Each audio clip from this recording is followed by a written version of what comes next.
Welcome to Our Girl Relationships. On this channel, we discuss day-to-day problems people face in their lives. Let's start with the video. My parents have always been a bunch of sick and twisted, irresponsible people that couldn't care any less about their children or anything outside of building a seemingly perfect reputation for themselves. They've always been the people who drowned financially and still managed to starve their children, and ignored their responsibilities to put together and host them fancy parties. They've always been the people who drowned financially and still managed to starve their children and ignore their responsibilities to put together and host them fancy parties to which they would invite people who couldn't care any less about them. That's the way I've watched my parents treat me and my siblings all throughout my childhood. And quite honestly, I don't feel like there would be anything for me to change about that. Nor did I ever try to do that. I don't care what type of life they choose for themselves as long as it doesn't directly influence mine in the long run. And that's what I started to realize starting high school. I began to have my very own crisis about what I would be doing for a living and which profession I would undergo for the rest of my life, and therefore what university I would be applying for. And considering the fact that university application submissions are based off of the entirety of high school performance, the anxiety of adhering to a good level of grades and possibly having the ability to attend an actually decent university as accompanied by my awareness of my parents has bad spending habits. I knew for a fact that all the money the government usually gives out to parents, which they're supposed to save up for their children's college tuitions, would have been nothing but an opportunity for my parents to host even grander parties and get more compliments from an even larger audience. I'm not sure if it's because of their narcissism or their constant need for validation, but whatever their reasoning may be, it was directly jeopardizing my education and overall quality of life. My final year of high school had finally arrived, and I had lived and accepted the fact that my parents wouldn't have saved any money for me, and that I would be struggling to pay for my tuition. I applied for many colleges and got accepted to a number of really good universities, from which I ended up choosing and then apologizing for not being able to attend during the first year. My reasoning for that being that I won't be able to make the tuition fees worth of money in the summer leading up to start of the first semester, hence leaving me with the option that I should devote the following year to make the money necessary for me to study at least a couple of years without having to worry about paying each semester I got confirmation. At least a couple of years without having to worry about paying each semester. I got confirmation from universities that I should apply for an academic break the following year should I choose them, and ended up bringing up the topic to my parents over breakfast the following week or so. I told them that I would be staying home the following year and taking an academic break so I can make the money necessary for me, which I won't be able to during summer, to which they responded by becoming all awkward and flustered. When I noticed their change in behavior, I asked them what was going on, and they told me that they did indeed save the money for my tuition which the government had been giving them since I was born. I told them that I needed $90,000 or so for the entirety of my 5 years of education, to which they happily confirmed to me that my money would actually amount up to that. I was rushed by joy and consumed by surprise and hugged my parents for the first time in probably years. I did end up going to university the following year and didn't have to worry about which pencil I bought or which book I purchased instead of borrowing, and I was getting the full college experience without having to worry about finances. I made the right circle of friends and acquaintances and the right connections. As soon as my 5 years of education were over, I found myself everything but struggling to find jobs. My situation was rather stable and my income was increasing exponentially, and my life had finally taken a path which wasn't directly brutal towards me. I was finally able to purchase a car, which was the closest thing I could get to buying my dream car at such a young age, and went to my parents' house to visit them and inform them of my recent purchases, because I expected them to be happy for me and excited about what their money had given me all those years ago and finally produced, even though that money was mine and the government granted it to me for the sole purpose of my higher education. I still felt a lot of gratitude towards them, seeing how surprised and unexpected it was for them to actually save it for me. As soon as I walked into my parents' house and pointed out the car that was parked outside, saying that it was indeed mine, with a smile on my face and a flutter in my stomach, their demeanor changed entirely from neutral to envious and enraged. Things became extremely awkward between us, and I felt myself urging towards leaving this awkward atmosphere ASAP. The following day, I got a phone call from them, telling them that they had given everything quite a lot of thought and that they had come upon the decision to make me pay for all of my money which they had the grace to give me. They wanted me to pay them back $90,000 within the following year, or else they would be ruining my life in a way that I could never even imagine. Now, I'm not sure what they meant by that, and I'm not sure if this is real, because these are my parents I'm talking about here. But whatever their intentions are, or their keeping capabilities may extend to, this is possibly one of the strangest things I will ever experience in my lifetime. I told them that I can't pay for such a large amount of money, and I shouldn't have to because the money that they gave me was mine to begin with. And they ended the conversation rather abruptly and haven't spoken to me since. Not really sure what will come up in this situation, but whatever this may be, I'll keep you guys updated. Update. I finally received the call from my parents that I have been dreading over the past couple of weeks since I last posted, and things are far more malicious and dangerous than I had expected them to be. Instead of my parents asking me to pay them the $90,000 they had given me 5 years ago, they're now amping up their requests, saying that if I don't pay them 25% of my salary each and every single month, they would make sure my career takes a dent that it will never recover from, and my reputation will be ruined for as long as I lived.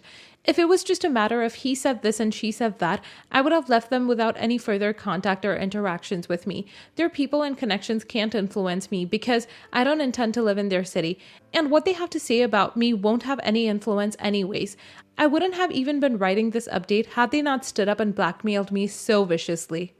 Apparently, all those years ago when they gave me the money, my mother had started a digital journal, and what she was writing was all about how I had already taken the money that the government had saved up for me and was stealing from their own personal finances to provide for my bad spending habits and outrageous lifestyle. What she was insinuating was that if I refused being the 25% of my hard-earned salary, they would go up to the police or whatever authority they feel like it and tell them that I had not only taken out all the money that I was supposed to pay for my tuition as well, but that I had also stolen another $90,000 to be able to go to college and pay for education. And not only that, they promised to get the media involved and publicize this as much as humanly possible to influence my career wherever I chose to start it. I'm really uncertain as to what I should do about this because these are my parents we're talking about here. It's not like I can just disappear off the face of the earth and pretend to not know them. These days, my parents are plotting against me as if they have absolutely nothing to do with me. And I'm not the daughter they chose to bring into this world, doomed to be their own. They're a large circle of connections, and the people they had hosted, although they are people of varying positions in society, seeing that my parents are willing to blackmail me like this, I wouldn't put it above them if they used up the max of their connections to actually ruin me. I really am unsure as to what I should do about this, and if I should accept their offer or not, but one thing's for sure, had I known that things would lead up to this 5 years ago, I wouldn't have taken a single penny from the money they offered, which belonged to me in the first place. Next story. So we just had a baby. He's not even 2 weeks old yet. And I've been having my mother come over to help me with the 2-year-old. My mother does not live with us. She lives in her own apartment, but doesn't have a vehicle, so when I need help, I have to pick her up and take her home. In addition to the 2 kiddos, I live with my boyfriend, his mother, and a friend who rents out the guest house. Now, my mom was over the other day, and right when I was going to walk out the door to take her home, the new baby woke up. I made him a bottle and had my boyfriend feed him, but told him that I would come right back to breastfeed him, as it was getting late and I needed to take my mom home. I drop my mom off and return home to see the bottle is still half full on the table and my mother-in-law holding the new baby and sitting next to my boyfriend. I walk in and say hi, then walk over to my mother-in-law to get my son to breastfeed him. As soon as I put my hands out to receive him, my mother-in-law turns away and says, "Warm your hands up first." I responded, "I'll take him." She retorts back saying, "I'm seriously warming your hands up first." Now at this point, I'm highly annoyed because I came back to feed my kid and she's obviously not doing that with the bottle I provided before I left. So I raise my voice and say, "Give me my son," to which she promptly hands him over and announces that she's going to her room. My boyfriend, who was sitting right next to his mom watching this happen, immediately turns to me and asks, "What's your problem?" I've never raised my voice to my mother-in-law before, and I immediately felt bad for doing so, as I've always tried to show the utmost respect to those older than me. However, I'm not going to let anyone tell me I can't have my son for any reason, especially if I'm trying to attend to his needs. I did apologize to my mother-in-law for raising my voice, since she is family and she helps me out as much as she can, and it was out of my nature her to do that. Even though I apologized for raising my voice, I still feel like I did the right thing by telling her to give me my son when he needed to be fed. My boyfriend thinks that it was extremely out of line and it has been causing issues since it happened. So, am I the a-hole? Not the a-hole. Start to finish, your conduct was stellar. You absolutely need to set a standard that your kids are yours. And while the apology was unnecessary in that you weren't wrong, it was wise to be diplomatic. Mother-in-law needs to consider how she would have felt with someone giving her orders about her children. And boyfriend absolutely needs to behave as a bridge in moments like those. He should have spoken up to his mom in round 2 with something to the tune of, "Hey mom, would you please respect our parental boundaries and not give the mother of my child orders about our baby? There's a 2-year-old over there as evidence that she's done this once and she doesn't need notes about details like warm hands." Not the a-hole. As a mother of 2, within myself, when I ask for my baby, I will not tolerate delays or criticism. 2 weeks after childbirth, I was hormonal. I breastfeed and was fully attuned to my baby and their needs, and my breast milk leaking was proof. I didn't need to cater to other people, and it took me a while to assert myself and stop feeling guilty about it. You should not feel guilty of their lack of sensitivity to you or your baby's needs. Not the a-hole. It's your kid. If you want him back, the only basis for saying no should be because you're about to seriously hurt the kid if you take him. Your hands being cold from the outside might be uncomfortable at most. That was a massive overreaction from mother-in-law. Next story. I, female 40, was invited to stop by and see one of my dearest friends from childhood at her mother's home yesterday evening. She lives overseas and hadn't been in the States for years, so she wanted me to stop by even though they had other family visiting her mother as well. When I got there, my friend introduced me to a couple of her cousins and their husbands. At that point, all the kids were downstairs in the playroom, but she called her son to come up so I could meet him. Her son came and shook my hand, and I remarked how handsome he was. He has deep dimples and gorgeous hazel eyes with long lashes. Right behind him was a girl about the same age with the same eyes and dimples. I said to my friend, "Oh, I didn't know you had a daughter too. You two look like twins." The room was suddenly quiet. My friend's son corrected me and said that the girl is his cousin, not his sister. My friend was shooting daggers at me with her eyes as if I'd said something terrible, and her cousin, who I'd later found out was the mother of the girl, got up and left the room looking upset. Her husband followed her. Things became so weird and awkward from that moment on. I made an excuse to leave. Only this afternoon, when my friend's younger sister called, we were also friends in school, did I found out why. So apparently, my friend had an affair with her cousin's husband when she lived with them briefly, and her son is the product of that affair. From what I just saw, she won't admit it, but everyone has suspected it because the older her son gets, the more he looks like the man. I honestly didn't notice the resemblance last night because the husband had just given me a quick wave from the far side of the room where he was watching a game. The reason the cousin, his wife, got upset and left the room is because she suspected something for years, but everyone has worked hard at convincing her she's paranoid and seeing a resemblance that's not there. So I'm the a-hole in this scenario now and ruined everyone's Christmas, or at least that's how it seems because my friend won't return any of my calls. Edited to add, the reason I made the leap to thinking the girl was my friend's daughter is she came upstairs with the son while all the other kids stayed downstairs, and she was standing behind the son as if waiting her turn to be introduced to me. Not the a-hole. You didn't know aunt cousins can look like siblings. I look like my maternal cousins who are my brothers, but that's because we all inherited my grandmother's looks while I look like my half-sister is my cousin. Genetics are wild. Not the a-hole. You didn't even know there had been an affair. You just made an innocent comment that happened to match what everyone else already knew and were trying to pretend didn't exist.